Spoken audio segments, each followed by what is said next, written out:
Bonjour à toutes et à tous, Sandra Dania. Mes chers amis, je suis ravie de vous retrouver à l'occasion de l'analyse vibratoire concernant notre prochaine nouvelle lune de ce 10 juillet, une nouvelle lune qui va se matérialiser dans le signe du Cancer.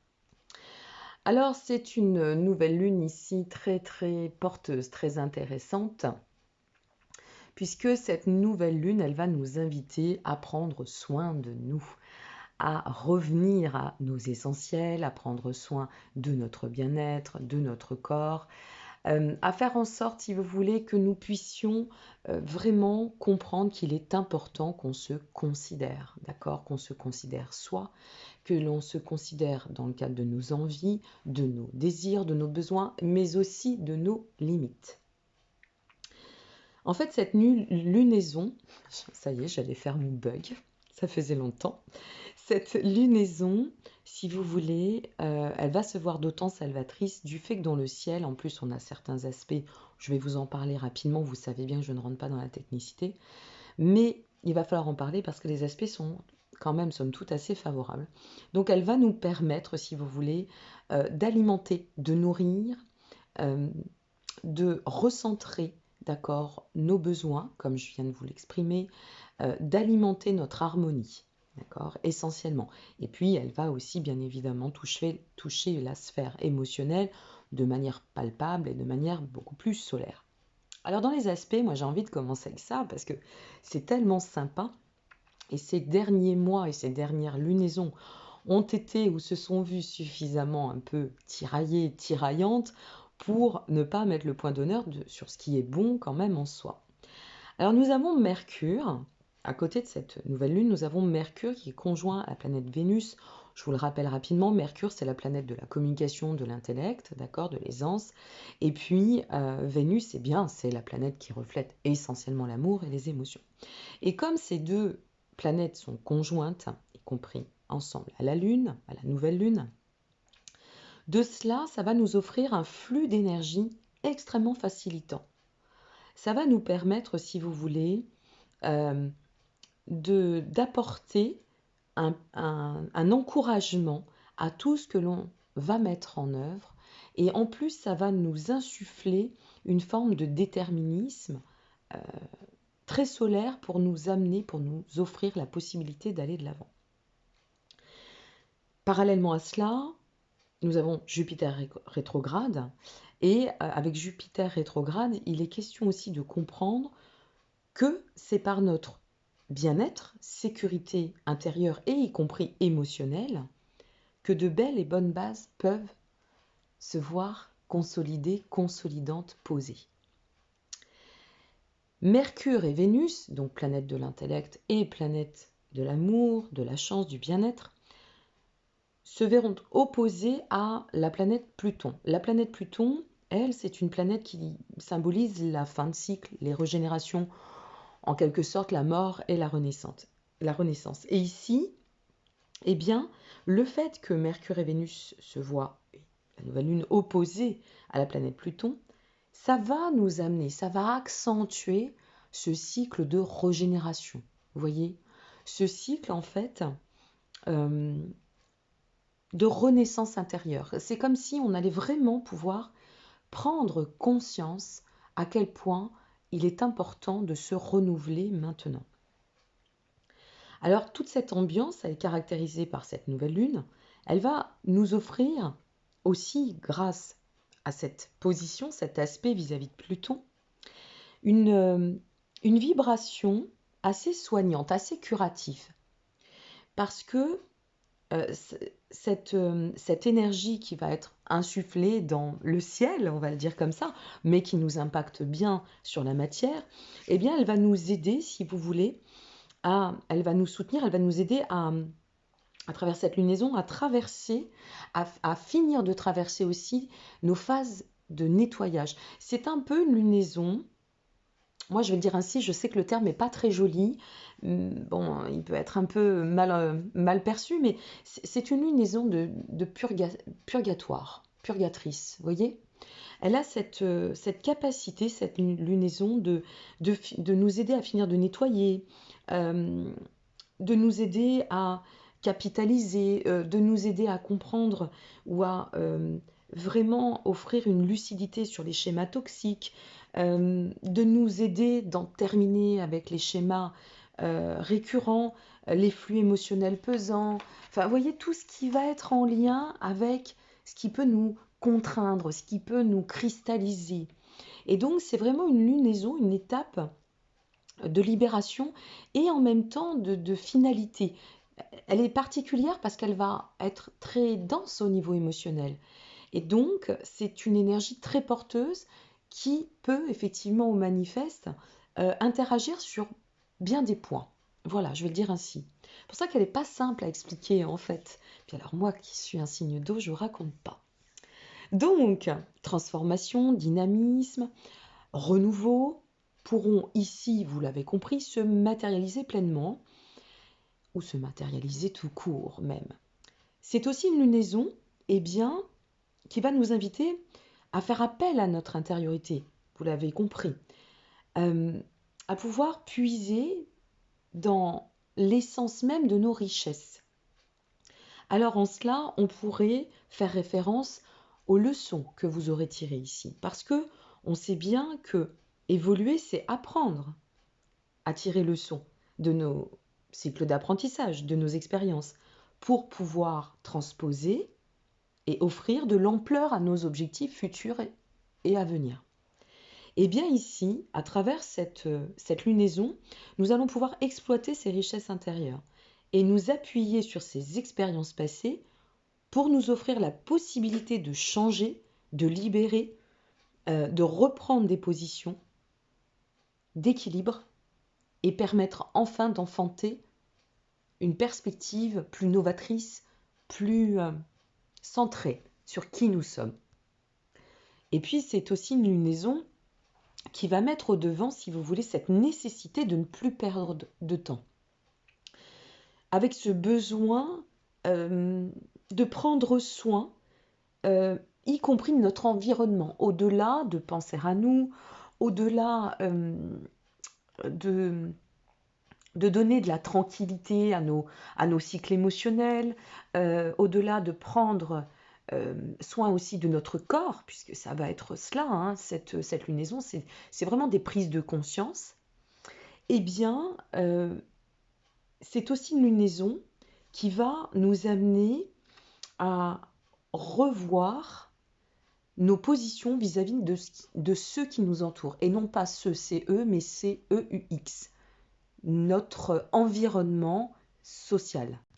Pourquoi? Parce que ici, cette nouvelle lune, si vous voulez, elle aura besoin, vous allez vraiment vous ressentir dans cette nécessité très forte d'apporter un nouvel équilibre à votre vie, à votre quotidien. Donc ça va être représenté par le foyer, par l'intériorité, par la famille, mais aussi par ce côté social. Donc il est question ici de parler des amis, des connaissances, des partenariats, y compris professionnels, peut-être aussi de la famille en soi. Peut-être, c'est possible et envisageable.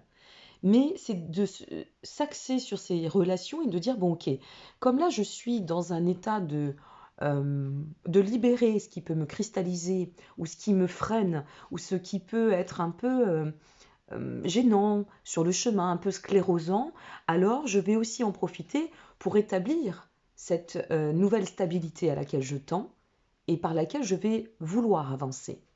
Et donc ça va aussi, peut-être de manière naturelle pour certaines et certains, c'est possible, ou peut-être de choix pour d'autres, eh bien ça va aussi demander de vous positionner, si vous voulez, par rapport à votre environnement.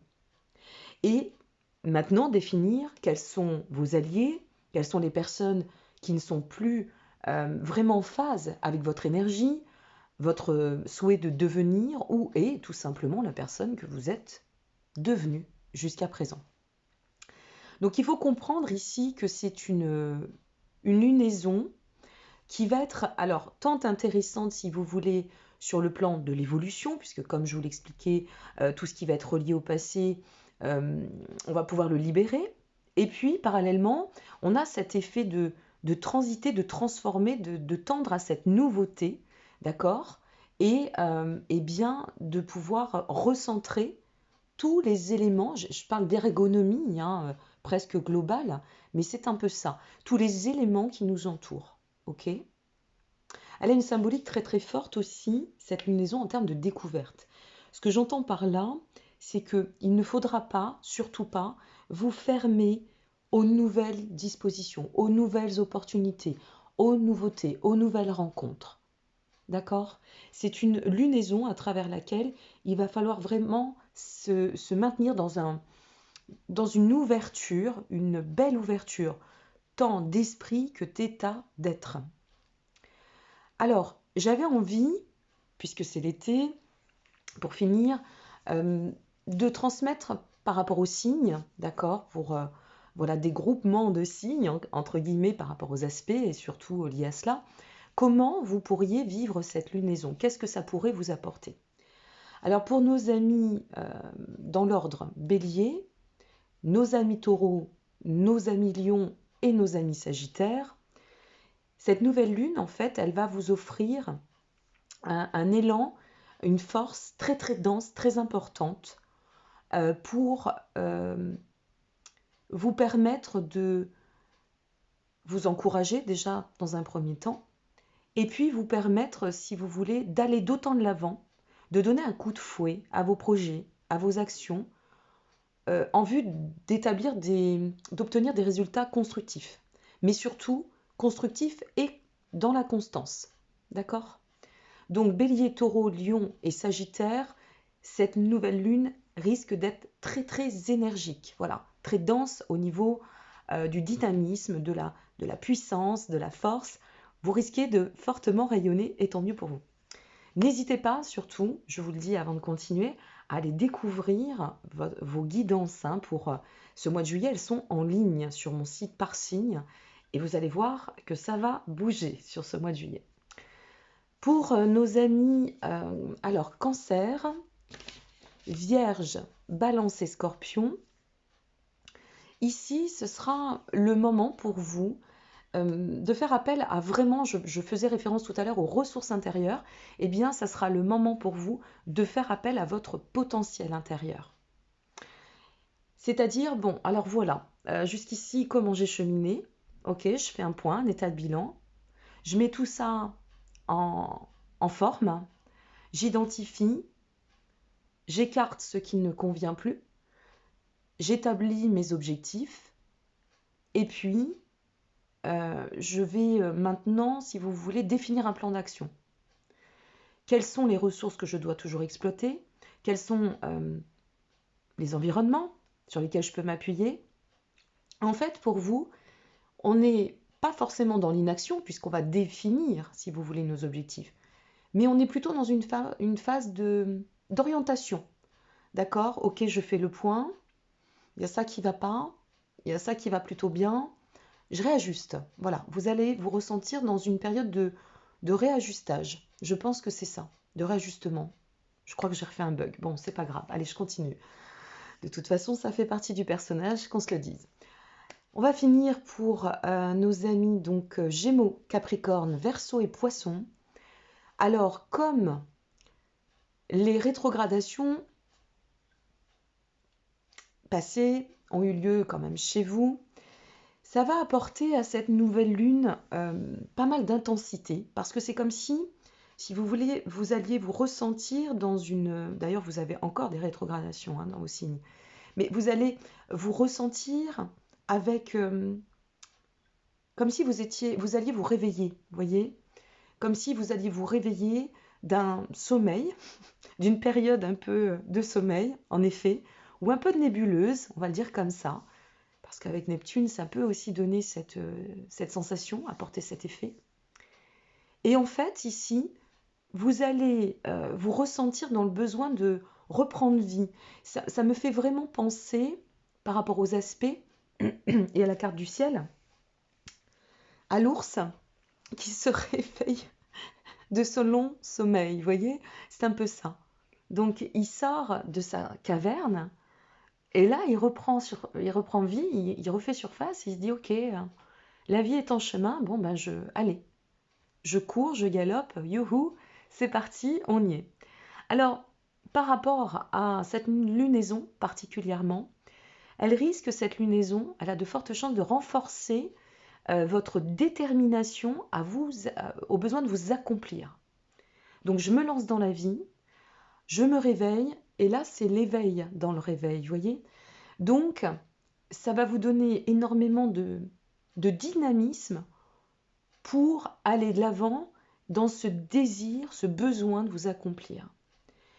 Ça va toucher principalement pour certains la sphère professionnelle, mais aussi pour d'autres, et en complément, ça peut impacter votre sphère personnelle et votre dimension spirituelle.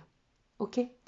Donc c'est vraiment une lunaison, mes chers amis, quel que soit votre signe, une lunaison à travers laquelle il va falloir vraiment faire appel à vos forces intérieures pour vous permettre en fait de préparer pour certains, conjuguer, passer à l'action pour d'autres, des transformations essentielles. Et pour certains aussi, et je vais finir là-dessus, ça va être le début de la récolte de ce que vous aurez semé progressivement au fil des mois, d'accord? Et entre autres, depuis cette dernière pleine lune en Capricorne. Donc profitez pleinement de cette belle lunaison, de vous faire confiance, d'accord? De vous nourrir de ce qui est bon pour vous et de pouvoir vous axer sur ce qui vous satisfait, ce qui vous émule et vraiment d'envisager un nouveau futur sur des bases saines, sereines, fluides et solides. Voilà ce que j'ai à vous dire. Je vous remercie pour votre présence.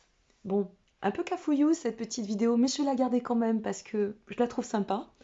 J'espère qu'elle vous conviendra, qu'elle vous aura apporté de sa lumière, quoi qu'il en advienne. Je vais pour ma part vous souhaiter un très très très beau mois de juillet, de bien prendre soin de vous, de profiter pleinement de ces temps de repos. Et puis je vous retrouve très bientôt pour la suite. N'hésitez pas à liker, vous abonner, partager cette vidéo aussi. Et puis de découvrir aussi vos guidances qui sont bien en ligne et qui vous en apprendront un petit peu plus. Je vous dis à très bientôt mes amis. Merci pour votre solidarité, votre confiance et votre bienveillance. Prenez bien soin de vous. Au revoir.